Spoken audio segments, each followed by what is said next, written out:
అన్నయ్య గారు, ఉష మా కోడలవుతుందనుకున్నాం. మాకు ఆ ప్రాప్తం లేదు. ఇక నుంచి కొడుకైనా కూతురైనా కోడలైనా అన్నీ ఉషే మాకు. అవునండి, ఉషకు మంచి సంబంధం చూసి పెళ్లి చేసేయడం మంచిది. అదంత తేలికైన పని కాదండి. విజయ్ని మర్చిపోలేకపోతుంది. అతని మీద ఉన్న ప్రేమతో ఇంకెవరిని పెళ్లి చేసుకుని పైగా ప్రతి క్షణం అతని కళ్ళ ముందు కనిపిస్తూనే ఉన్నాడంటుంది. అవునండి, ఈ ఆడవాళ్ళకి సెంటిమెంట్స్ ఎక్కువ. వాళ్ళకి తెలీదు, చెబితే వినరు. మొన్న మా ఆవిడ వాళ్ళ అబ్బాయి కనిపించాడట, అమ్మా ఆకలి అన్నాడట, ఈవిడ గారు పాయసం ఇచ్చిందట, ఆయన తాగాడట. ఏమిటో అలా కొట్టిపారేకండి అంకుల్. కళ్ళారా చూసింది అబద్ధం ఎలా అవుతుంది? నువ్వు ఎన్నైనా చెప్పమ్మా, అది కేవలం భ్రమ, భ్రాంతి. నా మాట విని మా వాడి ప్రేమ వ్యవహారం మర్చిపో. లక్షణమైన పెళ్లి సంబంధం చూస్తాను, పెళ్లి చేసుకుని హాయిగా ఉండు. అవునమ్మా, కన్నవాళ్ళం మేమే కడుపు సోకాన్ని దిగమింగుకుని గుండె రాయి చేసుకున్నాం. చిన్నపిల్లవు నీ బతుకు పాడు చేసుకోవడం ఎందుకు? పెళ్లి చేసుకో. ఏమండి, ఏంటండి ఇది? సొంత ఇల్లు కావాలన్నావు కదే గజలక్ష్మి. నీ మాట కాదని నేను బతికుండగలనా? అందుకనే ఇంటి ప్లాన్ వేయించుకొచ్చాను. అబ్బా, మీరెంత మంచివారండి. ఏమండి, మనం సొంత ఇంట్లోకి వెళ్ళగానే మళ్ళీ ఫస్ట్ నైట్ చేసుకున్నామండి.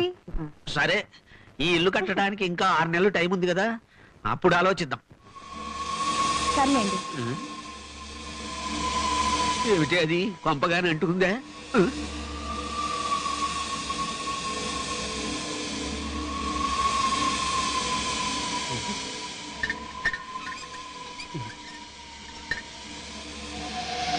దొంగ డబ్బుతో సొంత కంప కడుతున్నావా ధర్మలింగం?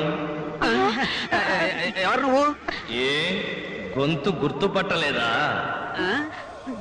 ఎవరు? చూసుకోండి నా స్వరూపం.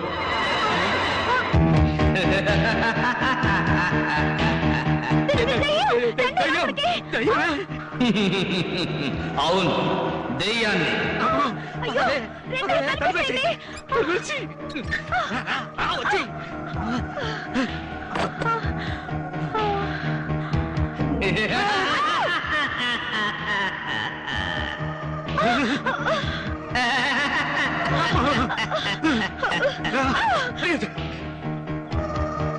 గురు సక్సెస్.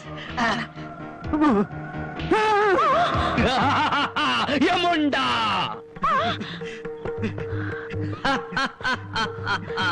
నువ్వు టక్కరి నక్కవని నాకు ముందే తెలుసు. అందుకే నీ సంగతి చెప్పగానే మా యముండ గారు దగ్గరుండి దున్నపోత మీద పర్సనల్ గా తెచ్చారు. ఏమండి, యముండ గారు కుర్తి తాగుతారు. క్షమించాలి, మీరు కాదు, మీ దున్నపోతు గారు కాస్త కుడితే తాగుతారేమో అనబోయి అలా అన్నదంతే. మేము టీ తాగుతాం, నాటకాల యముళ్ళం. నాటకాల యముడా అంటే జగన్నాటకంలో పాసాలు వేసి ప్రాణాలు తీసే ఒరిజినల్ యముళ్ళం మేమే అని అంటున్నారు. ఏం స్వామి? అవును అవును అవును.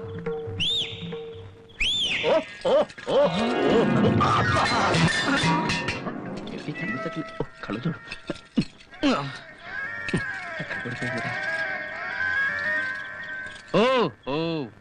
చందా బీబీ, నీకిదేమైనా ధర్మంగా ఉందా?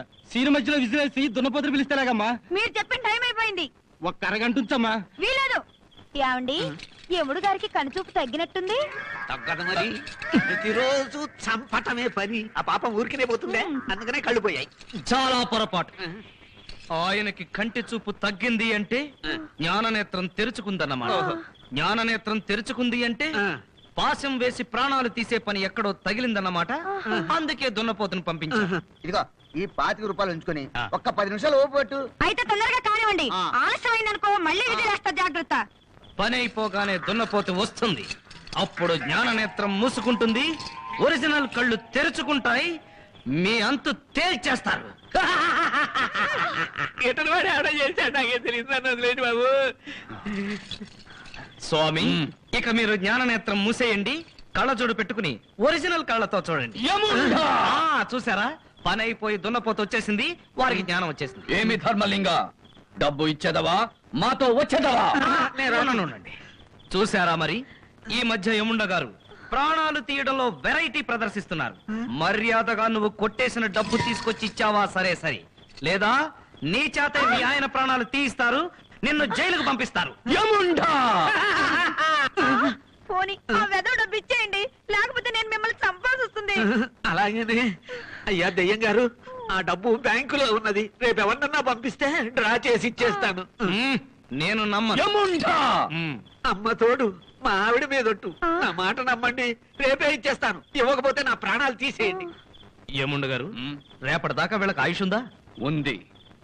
మాట తప్పితే అకాల మరణం తప్పదు. మీరు కళ్ళు మూసుకోండి, మేం పారిపోవాలి. అదంతే. మేం పారిపోయేటప్పుడు మీరు చూడకూడదు, చూస్తే ఇప్పుడే చస్తాను. మూసుకోవే.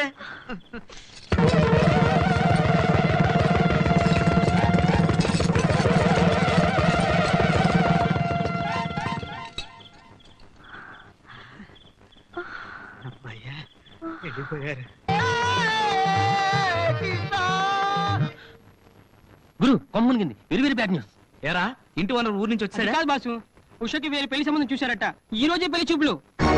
ఉషకి పెళ్లి చూపులా? అబ్బా ఏంటి నాన్న ఈ నడక? నడుచుకుంటూ పెళ్లి చూపులు వెళ్తే ఎంత చీప్ గా ఉంటుంది. చీప్ అంటే చీప్. మన వంశంలో కాలి నడకన పెళ్లి చూపులకు వెళ్ళటం అలవాటు. అదే అచ్చొచ్చిందని చదువు. పదా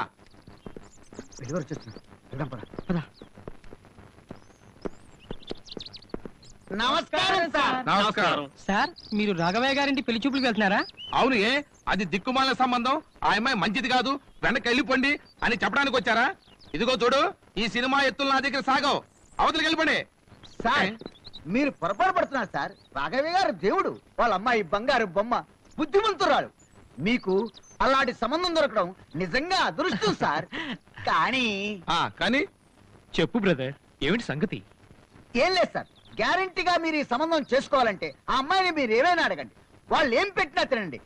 కానీ నీ కోసం ప్రతి క్షణం నిలువెల్లా నిరీక్షణం రగులుతున్న హృదయంలో. ఈ పాట మాత్రం అక్కడ పాడకండి సార్. పాటలు పద్యాలు పాడటానికి మేమన్నా పగటి భాగవతులు అనుకుంటున్నారా? ఈ పాట పాడితే ఏమవుతుంది? ఏమవుతుంది సార్, చెప్పడానికి నా నోరు రావట్లేదు. 100 అబద్ధాలు ఆడి ఒక పెళ్లి చేయమన్నారు, మేము ఒక నిజం మాత్రమే చెప్పాం సార్.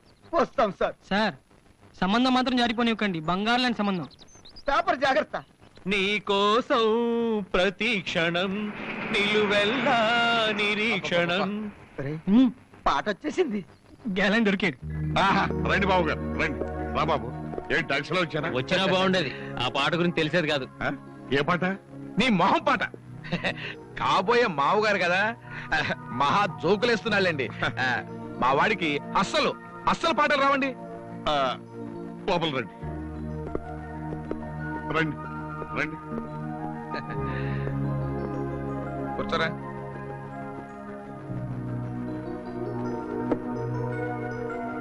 మీలో మా అమ్మాయి గారు కాబోయే మొగుడు గారు ఎవరండి? ఓ సన్నాసి వార్రా. వీడు తుకారామని మా ఇంట్లో పనికొరాడండి.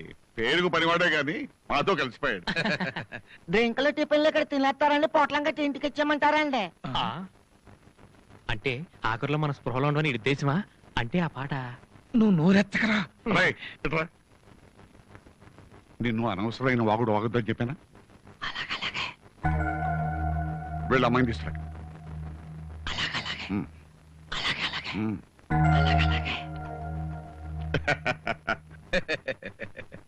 ఏం బాబు, సంగీతం ఏమిటి? సంగీతం వచ్చా?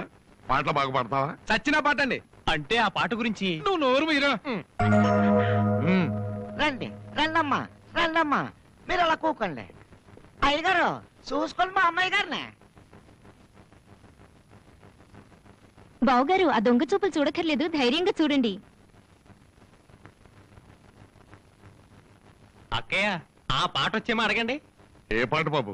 ఆ పాట అయి ఉంటుందండి అయ్యగారు. నన్ను పాడమంటారైతే. రేయ్, నువ్వు నోరు మూసుకు లోపలికి పోకపోయి ఉంటే షూట్ చేసి పారేస్తాను. పో లోపలికి. ఎందుకండి ఈ నాటకం?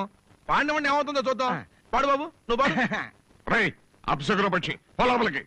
మావుగారు, వాడు నోరు మంచిది కాదండి. నా నోరు మంచిదండి. నన్ను పాడమంటారా?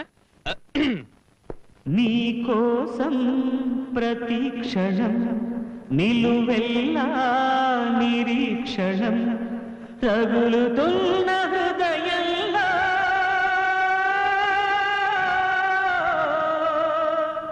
ప్రణయం నీకే అంకితం. నిన్ను చూడని నా కను పాపలలో కొలువుండదు ఏ ఉదయం. విజయ్, నువ్వా? విజయ వాడేవాడు అంటే ఈ పాట వెనకాల ఇంత ఫ్లాష్ బ్యాక్ ఉందన్నమాట. అందుకనేమో ఊళ్ళో ప్రతి ఒక్కరూ ఈ పాట పాడకండి ఈ పాట పాడకండి అని చెప్పింది. బావగారు తొందరపడకండి. మా అమ్మాయి నిప్పు లాంటి మనిషి. నిజాలు తెలుసుకోకుండా మాట్లాడకండి. చాలేవే భలే చెప్పచ్చా. పాట పాడటం రాని ఏ మోగలతోకిచ్చి పెళ్లి చేయ మీ అమ్మాయిని అనండి పదం.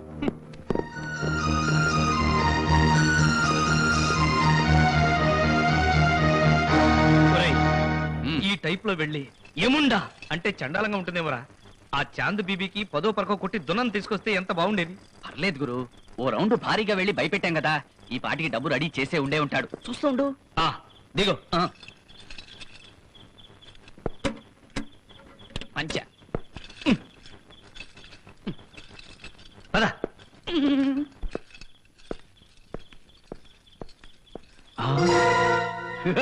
ఏముండా నీ బొంద తాళం వేసింది. ఆ ధర్మలింగం గారికి అనుమానం వచ్చి తాళం వేసుకు పారిపోయాడా? లేదు గురు, అనుమానం వచ్చుంటే ఈ పాటికి జనాన్ని పోగు చేసి యుద్ధానికి దిగి ఉండేవాడుగా. బహుశా డబ్బు తీసుకురావడం బ్యాంక్ వెళ్ళి ఉంటాడు. వెయిట్ చేద్దావా?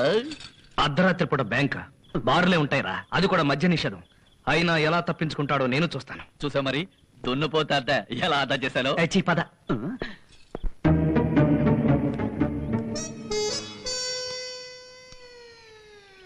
హరే రామ హరే కృష్ణ.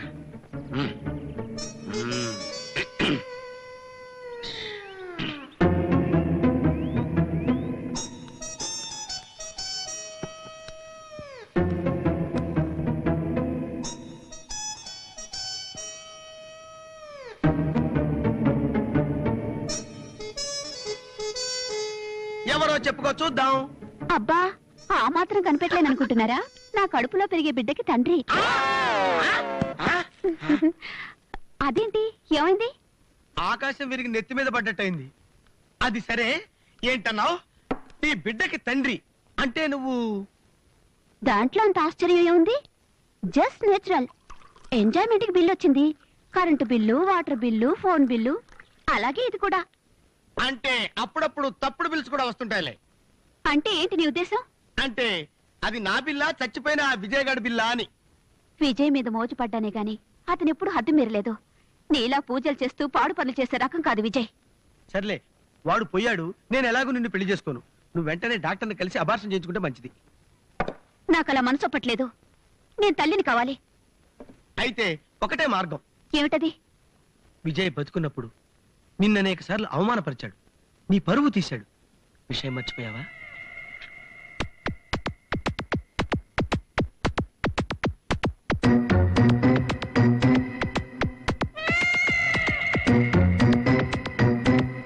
గుర్తొచ్చిందా ఎంత అవమానపరిచాడో?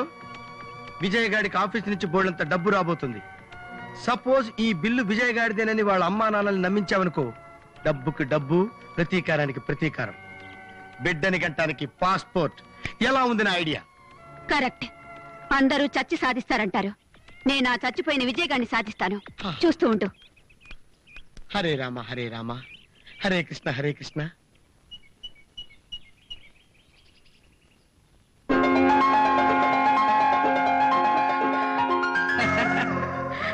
విజయ్,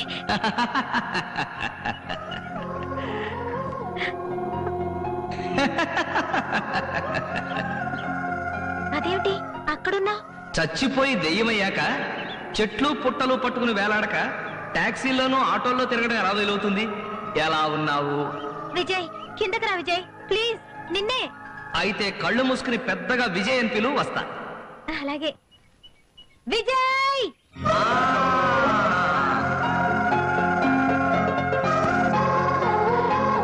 విజయ్ వచ్చేసావా? ఉషా, నా కోసం వచ్చేసావా? ఇదేమిటి, నువ్వు మామూలుగానే ఉన్నావు?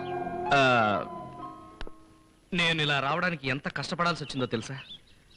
మొన్న ఈవినింగ్ వాక్ వెళ్తుంటే లార్డ్ శివ ఎదురొచ్చాడు. ఆహా, దొరికాడ్రా నా సామి రంగా అనుకుని, యామయ్యా శివ, ఇది నీకేమన్నా న్యాయంగా ఉందా? నన్ను అర్ధంతరంగా తీసుకొచ్చేశావు. పాపం అక్కడ ఉష చూడు ఎలా అయిపోయిందో అని చెప్పి ఎడా పెడా వాయించేసరికి, మిస్టర్ విజయ్ నువ్వేం కంగారు పడాల్సిన అవసరం లేదని నాకు హామీ ఇచ్చి నా ఫైల్ తీసుకుని బ్రహ్మ దగ్గరికి వెళ్ళాడు. నిజంగానా? నిజమేంటి, నా విషయంలో యముడు అంతకంటే సీరియస్ గా ఉన్నాడు. అందుకని బ్రహ్మ సంతకం అవడం ఏంటి, ఆ ఫైల్ నేను తీసుకోవడం ఏంటి, వెంటనే ఇక్కడికి రావడం ఏంటి, నాకు నీకు పెళ్ళంట. పాపం ఆశ. ఏ ఇష్టం లేదా? అయితే రానులే. ఆ బ్రహ్మకు చెప్పి నేను. అదేం లేదు. నిన్ను తలుచుకునే క్షణం లేదు. విజయ్, నువ్వు లేకపోతే నేను లేను, నువ్వు రాకపోతే నేను నీ దగ్గరికి. అలా అనుకో, తదాస్తు దేవతలు తిరుగుతుంటారు. వాళ్ళెవరు? మనకిక్కడ పోలీసులు ఉంటారు కదా, అలా పై లోకంలో వాళ్ళనమాట. ఓహో, మరి నేను అరగంటలో వెళ్ళిపోవాలి. చాలా గ్యాప్ వచ్చేసింది కదా. ఒక్కసారి ఏయ్, ఏంటా పాట? నేనేమన్నాను? డ్యూయట్ పాడుకుందాం అన్నాను. పాటే కదా. ఆ. Okay okay